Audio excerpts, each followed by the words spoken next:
సాయి లక్ష్మికి 5 సార్లు గుండెకి సంబంధించిన ఆపరేషన్ అయితే జరిగింది.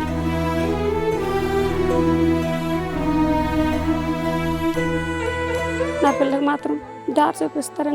నాకు పుత్ర భిక్ష పెట్టండి, నా బిడ్డకి ప్రాణ భిక్ష పెట్టండి. అయ్యో పుట్టి పుట్టలేని అన్నట్లు నాకు చాలా బాధ అనిపిస్తుంది. దాన్ని చూసి నేను ఏడవలేకపోతున్నాను. ముందుకెళ్ళి వైద్యం కూడా నేను చేయించుకోలేను దేని స్థితిలోకి అయిపోయింది.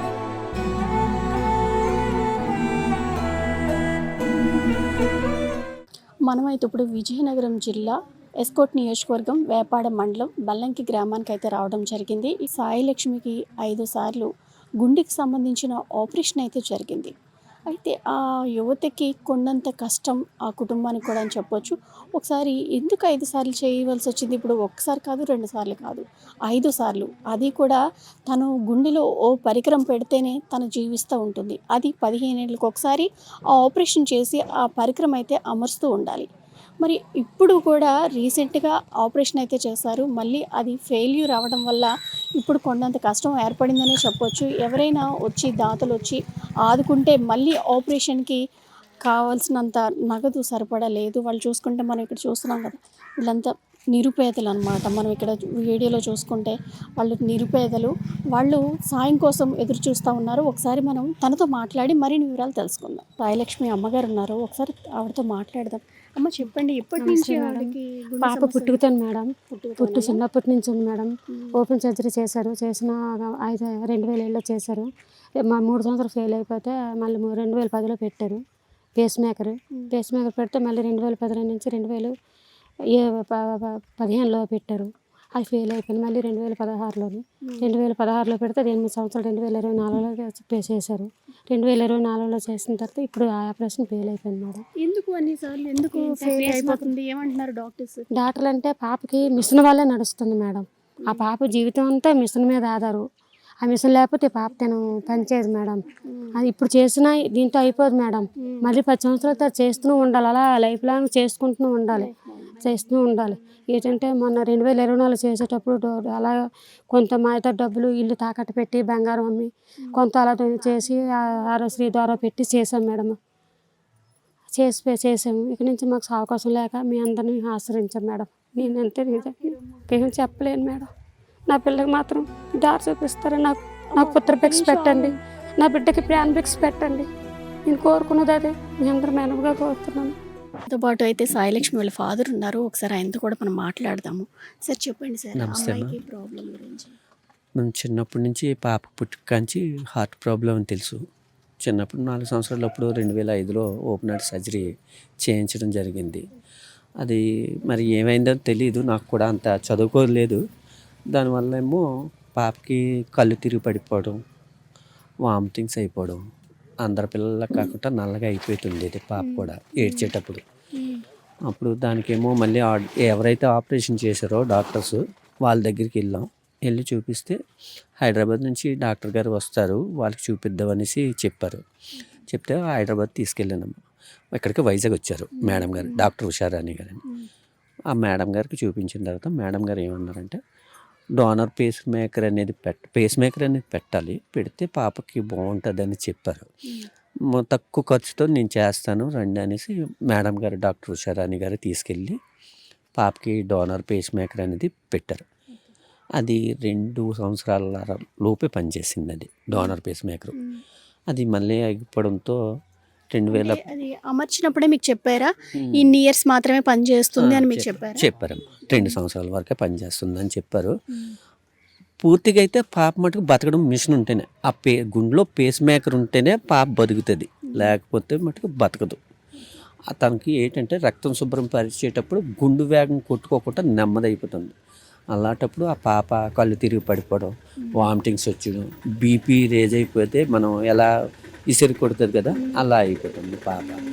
దానికోసమని ఆ పేస్ మేకర్ అనేది పెట్టడం జరిగింది. చేసిన తర్వాత అది 2010లో పెట్టించాను. అది 2010లో పెట్టించిన తర్వాత 2016 వరకు హ్యాపీగా పనిచేసింది. 2016లో మళ్ళీ నాకు కొద్దిగున్న స్థాయిలో 4 మీడియా మిత్రులు, మా రాజకీయ నాయకులు వీళ్ళందరి సహాయ సహకారాలతోని పాపకి 2016లో మళ్ళీ చేయించాను. 2024 వరకు పనిచేసింది పాపకి ఆ మిషన్. మీరు ఏం చేస్తుంటారు? నాది చిన్న టీ కొట్టు.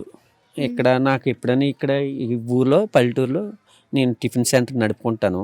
ఎప్పుడైనా ఖాళీ అయిపోతే బయటికి పోయి ఐస్లు అమ్మడం, ఇలాగ ఊళ్ళంటే కొద్దిగా తిరుగుతూ చిన్న చిన్న వ్యాపారం ఉంటాయి. ఇన్నేళ్ల బట్టి పాపకి అంటే సర్జరీలు ఇవన్నీ ఎక్కువ ఖర్చుతో కూడుకున్నది. అంటే మీరు ఇలా చిరు వ్యాపారం చేసుకుంటూనే పాపకు ఆపరేషన్లే చేయించారు. ఆ తర్వాత ఎవరో మీ అంటే తెలిసిన వాళ్ళు కావచ్చు, ఎవరో ఒకరు ఆర్థిక సాయం చేయటము, అంటే ఒకానొక టైంలో మీకు భారం అనిపించి ఉంటుంది కదా, ఏంటి నాకు ఎందుకు చేయలేకపోతున్నాను అని అనిపించి. ఇప్పుడు ఏమంటే డబల్ లీడ్ పేస్ మేకర్ 2024లో పెట్టించాను. అది దురదృష్టవశాత్తు ఎందుకు పనిచేయట్లేదు తెలియదు నాకు కూడా. అది ఎండింగ్కి వచ్చింది. అది 10 సంవత్సరాలు రావాల్సింది 2 సంవత్సరాలన్నరకి ఈరింగ్ అయిపోయింది. ఏమండి అనేసి నేను డాక్టర్ గారిని అడిగాను. కొన్ని ఫార్మ్ బాడీ సపోర్ట్స్ ఇవి ఉంటాయి, మెడికల్గా ఉంటాయి అనేసి సారు వివరించడం జరిగింది. దాంతో పాటు పాపకి ఎక్కడైతే మిషన్ ఉంటుందో ఆడపిల్ల కాబట్టి ఈ సైడ్ భాగం అంతా చీమిలాగా వచ్చేయడం మొదలుపెట్టింది. ఆ చీమిలాగా వస్తుంది ఏంటనేసి దాన్ని ఆపరేషన్ అదే నీడిల్ పెట్టి సర్జరీలు 3 సార్లు ఏజీలో చేయించాను.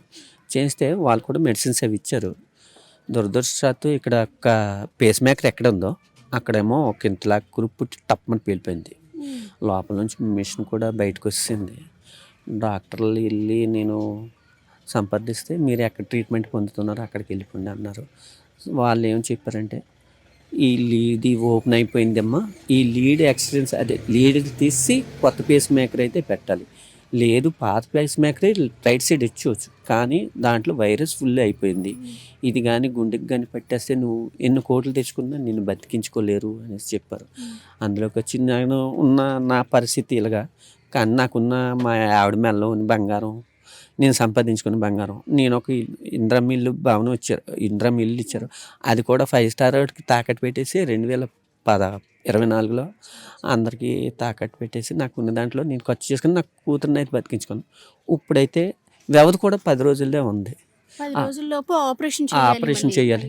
ఇప్పుడైతే 10 రోజుల్లోనే 5 రోజులు అయిపోయాయి, ఇంకా ఉన్నవి 5 రోజులు. అంటే ఈలోగా నేను ఏమైనా డబ్బులు చేసుకుంటే పాపనే తీసుకెళ్ళి ట్రీట్మెంట్ చేద్దాం అనుకున్నాను. నా దగ్గర అయితే నిరాధారం అయిపోయాను. నాకు 4 కొడుకులు పుట్టి చనిపోయారు. లాస్ట్ ఇదే నా చిరుదీపం. దీనికి కూడా ఇంకా రెక్కలు తొడగలేని గోపిల్లలాగా అయిపోయింది. అయ్యో పుట్టి పుట్టలేని అన్నట్లు నాకు చాలా బాధ అనిపిస్తుంది. దాన్ని చూసి నేను ఏడవలేకపోతున్నాను. అలానే ముందుకెళ్ళి వైద్యం కూడా నేను చేయించుకోలేను దేని స్థితిలోకి అయిపోయాను. భగవంతుడు ఎందుకు నాకు ఈ కర్మ పెట్టాడనేది నాకు తెలియదు. మరి అది బాధపడకండి సార్, ఏమవ్వదు. ఇంతమంది మీ పాప గురించి ఆలోచిస్తున్నారు, కంపల్సరిగా మీ పాపకు మంచిగా జరుగుతుంది. చూసారా సాయిలక్ష్మి ఎంత చక్కగా చెప్తుందో, వాళ్ళ ఫాదర్ ఏడుస్తుంటే ఏడవకండి డాడీ, నేను మీరు స్ట్రాంగ్. ఏ జన్మలోనో ఏ పాప చేసుకున్నాను తెలియదు, కానీ మా తల్లిదండ్రులకు పుట్టడం, మా కుటుంబంలో ఉండడం నేను నిజంగా అదృష్టవంతురాలి. లేకపోతే ఇంత మారుమూరంలో ఎప్పటి నుంచి నన్ను చిన్నప్పటి నుంచి నార్మల్గా ఇంకెవరైనా అయితే ఇంత స్తోమత ఉండదు చేయించడానికి, ఇంత నాలెడ్జ్ కూడా ఉండదు. మా దగ్గర డబ్బు లేకపోవచ్చేమో, కానీ మా నాన్నగారు ఆ మాత్రం ఈ మాత్రం చిన్నప్పటి నుంచి కూడా నా వల్ల అటు ఇటు తిరగడం వల్ల ఎవరు ఇంతవరకు తీసుకురారు ఏ పిల్లని కూడా. నన్ను మా నాన్నగారు అలా కాదు, నేను ఒక పేషెంట్ లాగే ట్రీట్ చేయరు, చాలా క్లోజ్గా ఉంటారు. మొత్తం నేను కూడా పేషెంట్ లాగే మా నాన్నగారి దగ్గర కూడా ఉండను. మాకు ఎంత లేకపోయినా సరే నన్ను ఎంత ఉన్నతంగా పెంచాలో అంత ఉన్నతంగా పెంచారు. నాకు ఏ విషయంలో కూడా లోడ్ చేయలేదు. నేను బీఎస్సీ నర్సింగ్ ఫైనల్ ఇయర్, మొన్నే రీసెంట్గా ఎగ్జామ్స్ రాశాను, రిజల్ట్స్ గురించి వెయిట్ చేస్తాను. తర్వాత నేను ఎంఎస్సీ నర్సింగ్ చేసి నాలాంటి వాళ్ళకి ఎవరికైనా హెల్త్ ఇష్యూస్ ఉన్నా సంథింగ్ ఏమైనా ఉన్నా నా తోచినంత హెల్ప్ కూడా నేను చేద్దామని, ఈ సర్వీస్ ఓరియంటేషన్గా ఉంటుంది, నాకుంటూ ఒక సపోర్ట్ ఉంటుందని మా నాన్నగారు నన్ను బీఎస్సీ నర్సింగ్లోకి వెళ్ళించారు. నాకు నా మైండ్ని అటువైపు మళ్ళించారు కూడా. యాక్చువల్లీ 2024లో చేయించుకున్నాం. మా ఇల్లు తాకట్టు పెట్టేసి బంగారం మా అమ్మగారిది అమ్మేసి త్రూ కొంచెం సీఎం రిలీఫ్ ఫండ్ ద్వారా మొత్తం అయ్యింది. బట్ బ్యాడ్ లక్ ఏంటంటే డబల్ లీడు అది పేస్ మేకర్ దగ్గర ఉంటుంది కదా, అది థ్రెషోల్డ్ అనేది ఇంక్రీజ్ అయిపోయింది. సో ఇంక్రీజ్ అయిపోవడం వల్ల డ్రైన్ అయిపోయింది, బ్యాటరీ అంతా డ్రైన్ అవుట్ అయిపోయింది. సో అందువల్ల బ్యాటరీ డెడ్ ఎండ్కి వస్తుంది. ఇంకో మేజర్ ఇష్యూ ఏంటంటే పస్ ఫామ్ అయింది. 3 టైమ్స్ పస్ యాస్పిరేషన్ చేయించాం. ఎక్కడైతే పస్ పట్టిందో 3 టైమ్స్, ఒకసారి 20 cc తీయించాం, ఇంకోసారి 23 ml కలెక్ట్ అయింది, ఇంకోసారి 23 ml కలెక్ట్ అయిపోయింది. 3 సార్లు చేయించుకున్నాం. చేయించుకున్న తర్వాత అక్కడ ఎక్కడైతే పేస్ మేకర్ ఉంటుందో అక్కడ బ్లిస్టర్, అంటే చిన్న బ్లిస్టర్స్లా ఫామ్ అయ్యి ఆ బ్లిస్టర్ రప్చర్ అయిపోయింది. ఎక్కడైతే పేస్ మేకర్ ఉందో అప్పుడు పేస్ మేకర్ బయటికి కనిపించేస్తుంది. అందువల్ల డాక్టర్స్ గారు చెప్పారు, మీరు ఇప్పుడు ఇన్ఫెక్షన్ అనేది పేస్ మేకర్ కింద కదా ఉంది, అది హార్ట్ అంతకి పట్టేస్తే ప్రమాదం, ఇంటర్నల్ ఆర్గన్స్కి కూడా పట్టేస్తే మనం ఏం చేయలేము. నేను మెడికల్ ఫీల్డ్లో ఉన్నాను కాబట్టి కొంచెం మా నాన్నగారు అది ఆడకూడదని నేను కొంచెం చాలా స్ట్రాంగ్గా ఉన్నాను. అది లేకపోతే నేను చాలా సెన్సిటివ్. మా నాన్నగారు ఏడకూడదు, మా అమ్మగారు ఏడకూడదని నేను చాలా స్ట్రాంగ్ ఉండి మాట్లాడుతున్నాను. నా అలాంటి పరిస్థితి ఎవరికి రాకూడదని నేను కోరుకుంటున్నాను నిజంగా. అవి ఇంప్లాంటేషన్స్ అని ఉంటుంది, బ్యాటరీ చేంజెస్ అయి ఉంటుంది, దాని కంపెనీ బట్టి. కాకపోతే ఇక్కడ మన ఆంధ్రప్రదేశ్లోనైతే పేస్ మేకర్ లెఫ్ట్ నుంచి రైట్ సైడ్ పెట్టడానికి కార్డియాలజిస్టులు అయితే ఉన్నారు, కానీ లీడ్ ఎక్స్ట్రాక్షన్కి సంబంధించింది మన ఆంధ్రప్రదేశ్లో ఎక్విప్మెంట్స్ ప్రాపర్గా ఎక్కడా లేవు. సో అందుకనే మా నాన్నగారు మమ్మల్ని మిగతా డాక్టర్స్ సంప్రదాయించి మాకు ఏఏజీ హాస్పిటల్కి పంపించారు. ఇక్కడ పుట్టపర్తి హాస్పిటల్ కానీ, తిరుపతి హాస్పిటల్ కానీ ఇక్కడ అంత ఎక్విప్మెంట్స్ లేవు. కేర్కి వెళ్ళాం, మెడికవర్కి వెళ్ళాం, చాలా హాస్పిటల్ కానీ. ఎంతమందిలో ఒకరికి వస్తుంది ఈ ప్రాబ్లం అని చెప్పారు? అది చెప్పలేము మేడం. ఇది నాది జెనెటికల్ డిజార్డరే, కన్జనైటల్ కదా, బై బర్త్ వచ్చింది. టెట్రాల్జీ ఆఫ్ ప్యాలెట్ రిపేర్ అని చేశారు 2005లో. అప్పుడు నాకు 1 year ఉంటుంది అనుకుంటున్నాను, అరౌండ్ 1 or 2 years ఉంటుంది టెట్రాలజీ ఆఫ్ ప్యాలెట్ రిపేర్.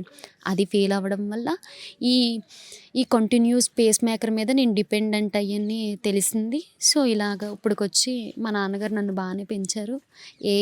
మేము ఉన్నది మిడిల్ క్లాస్లోనైనా నాకు ఏ లోటు రాకుండా నన్ను ఎంతలాగా అందరికంటే నన్ను బాగానే పెంచుకున్నారు. నేను చాలా అదృష్టవంతురాలే. అలానే చదువులోను, నా బంగారు తల్లి చదువులో కూడా 10th class ఫస్ట్ వచ్చింది. కలెక్టర్ గారు దొరగా అబ్దుల్ కలాం అవార్డు కూడా తీసుకుంది. ఇంటర్ కూడా మంచిగా పాస్ అయింది. కాలేజ్ మొత్తం మీద బాగా పాస్ అయింది. కాలేజీలో ఫస్ట్ వచ్చింది. అలా అనేసి మళ్ళీ డిగ్రీ చదివించుకుంటా, తన ఆరోగ్యం మీద పట్టు ఉంటుందని నేను నా ఎంత పట్టుబట్టి బీఎస్సీ నర్సింగ్ చేయించాను. అందులో కూడా 4 సంవత్సరాలు, ఈ 3 సంవత్సరాల ముందు మంచిగానే పాస్ అయిపోయింది. ఏ సబ్జెక్టులు లేవు, వాంటింగ్ అనేది లేదు. ఈ ప్రాక్టికల్స్ కూడా విజయం సాధించి ఎంఎస్సి నర్సింగ్ చేయించి 10 మందికి సేవ చేయించడం. తను పడుతున్న కష్టాన్ని ఎవరికి పడకూడదు, తన దగ్గరికి వచ్చి పేషెంట్ కల్లా సేవ చేస్తుంది అనేసి దాంతో నేను ఆ చదువు చదివించానంతే.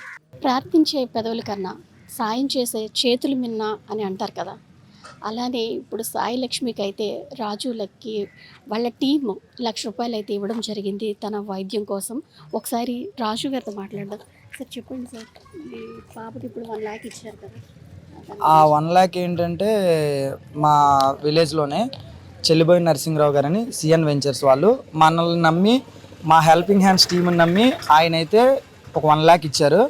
ఆయన అన్నమాట ఏంటంటే ఆ పాపకి ఆరోగ్యం జాగ్రత్త అని చెప్పేసి రండి, తర్వాత ఫర్దర్గా ఏం హెల్ప్ కావాలన్నా వాళ్ళైతే చేయడానికి ముందుగా ఉన్నారు. సో మేము ఎవరో ఫ్యామిలీకి హెల్ప్ చేసాం అనుకోవట్లేదు, సొంత మా చెల్లిలా ఫీల్ అయ్యి సో తనైతే ఈరోజు మేము బ్రతికించుకోవడానికి ముందుకు వచ్చాం. ఇంకో విషయం చెప్పాల్సింది ఏంటంటే తనకి ఎట్టి పరిస్థితుల్లో అయినా ఈ 2 or 3 daysలో ఆపరేషన్ జరిగేలా చేసే బాధ్యత అయితే మేము తీసుకుంటున్నాం. నా తోడబుట్టిన ఆడపిల్లలాగా నేను అనుకొని మనస్ఫూర్తిగా మేము సాయం చేయడానికి వచ్చానండి. తమ్ముడు రాజు విషయం చెప్పగానే వీడియో తీసి ఫస్ట్ పోస్ట్ చేసాడు అనమాట. ఆ వీడియో చూడగానే మేము ఫస్ట్ అనుకున్నాం ఎంతో కొంత మాకు తోచినంత మేము హెల్ప్ చేయాలి అని చెప్పేసి. సో మా ఈ వీడియో చూసి మీరు కూడా ప్రతి ఒక్కరూ ఆ పాపకి మీకు తోచినంత హెల్ప్ చేయండి. ఒక్క రోజు ఒక పూట ఖర్చు ఆపుకొనైనా ప్రతి ఒక్కరు మీకున్న సర్కిల్లో ప్రతి ఒక్కరి దగ్గర కూడా గ్యాదర్ చేసి ప్రతి ఒక్క అమౌంట్ తీసుకొచ్చి వీళ్ళకి హెల్ప్ చేయండి. Thank you so much. Video చూసే ప్రతి ఒక్కరు స్కిప్ చేయకుండా తప్పకుండా హెల్ప్ చేస్తారని మనస్ఫూర్తిగా కోరుకుంటున్నానండి. థ్యాంక్ యూ అండి. చూస్తున్నారు కదా, హెల్పింగ్ హ్యాండ్స్ తరపున అయితే వీళ్ళ టీం మొత్తం కూడా ఆ పాపకి ఆపరేషన్ అయినంత వరకు, సాయి లక్ష్మికి ఆపరేషన్ అయినంత వరకు కూడా ముందుంటాము, మేము ఆ సపోర్ట్ తీసుకుంటున్నామని వీళ్ళైతే చెప్తున్నారు. వీళ్ళలాగే మరికొంతమంది కూడా ముందుకు వచ్చి సపోర్ట్ చేయాలి, ఎందుకంటే ఎక్కువ రోజులు టైం లేదు.